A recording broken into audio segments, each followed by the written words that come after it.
Well, Cardiff, it's official. Alun Jones has been crowned as BBC Cymru Wales Sports Personality of the Year 2019.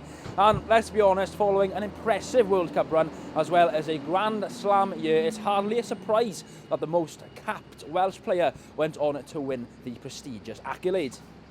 Now, as well as winning the awards personally, the Welsh national rugby team also claimed Team of the Year, with Warren Gatland also being awarded for Coach of the Year as well. So overall, it was quite an evening for Welsh rugby, to say the least. But back to Alun Wyn Jones, how does Welsh rugby superfan Chris think the captains fared?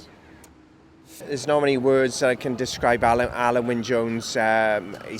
He's a Welsh legend, fantastic player, always conducts himself in a professional manner, has given it all for Wales and for regional rugby, and he's a family man. You know, he puts himself on the line, the amount of caps he's trying to stay on to bring on some of the new guys for the new coach for the Wales setup.